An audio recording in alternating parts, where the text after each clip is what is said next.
Halo semuanya, kembali lagi dengan saya Eporia Rizky Amelia dari Poltekkes Kemenkes Bengkulu, jurusan Sarjana Terapan Keperawatan dan Profesi Nurse. Baiklah, sekali ini saya akan menjelaskan sedikit materi tentang anatomi pembuluh darah, arteri, kapiler, vena, dan menghitung denyut nadi manusia. Baiklah, simak selanjutnya video dari penjelasan saya. Terima kasih. Baiklah, pertama saya akan menjelaskan terlebih dahulu dari pembuluh arteri. Pembuluh darah arteri merupakan struktur yang berdinding tebal yang mengangkut darah dari jantung ke seluruh tubuh melalui cabangnya. Mempunyai diameter kurang lebih 25 mm. Pembuluh darah arteri memiliki banyak cabang, yaitu pembuluh darah yang paling besar disebut aorta. Dinding arteri terdiri dari 3 lapisan, yaitu yang pertama lapisan intima, dan yang kedua lapisan media, dan yang ketiga jaringan pengikat. Yaitu pembuluh darah arteri disebut juga pembuluh darah nadi yang fungsinya membawa darah yang kaya oksigen dari jantung ke seluruh tubuh, dan juga mengangkut cacat nutrisi yang dibutuhkan oleh tubuh manusia. Next, selanjutnya saya akan menjelaskan bagian yang kedua, yaitu pembuluh darah vena. Pembuluh darah vena terdiri dari 4 jenis, yaitu yang pertama vena dalam, dan yang kedua vena subvisual, dan yang ketiga vena pulmonal, dan yang keempat vena sistemik.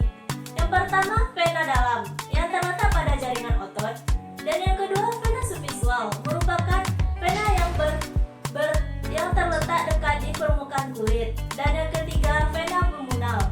Vena pulmonal bertugas untuk membawa darah yang kaya oksigen ke paru-paru lalu ke jantung.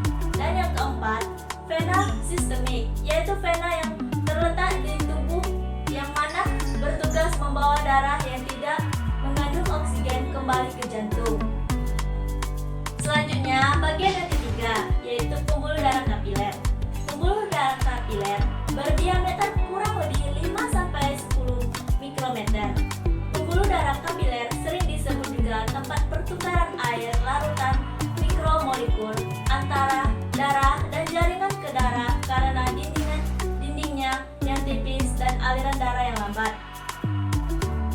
Pembuluh kapiler terdiri dari 3 jenis, yaitu yang pertama kapiler kontinu, yaitu kapiler yang paling umum ditemukan banyak di organ jaringan seperti otot, paru-paru, kulit, dan lain-lain. Yang kedua, kapiler bertingkat, yaitu kapiler yang dijumpai pada jaringan tempat berlangsungnya pertukaran gas secara cepat antara jaringan. Yang ketiga, kapiler sinusoidal, yaitu ditemukan dalam hati. Fungsinya memfasilitator pertukaran oksigen dan karbon dioksida antar sel-sel darah dan jaringan tubuh. Nah, itulah tadi sedikit penjelasan saya tentang anatomi pembuluh darah, kapiler, vena, dan arteri. Oke, selanjutnya saya akan menjelaskan sedikit tentang letak nadi arteri digunakan untuk menghitung denyut nadi pada manusia. Yaitu yang pertama, letak arteri radialis terletak di pergelangan tangan. Yang kedua, arteri brachialis terletak di lengan atas. Yang ketiga, arteri carotis yaitu terletak di leher. Yang keempat, arteri pobresia yaitu terletak di belakang lutut. Dan yang kelima, arteri darasal pielis terletak di bagian kaki. Nah, itulah tadi sedikit tentang penjelasan letak nadi arteri yang digunakan untuk menghitung denyut nadi pada manusia. Itulah tadi sedikit tentang penjelasan materi dari saya tentang pembuluh darah, arteri, vena, dan kapiler, dan sedikit tentang letak nadi arteri yang digunakan untuk menghitung denyut nadi pada manusia.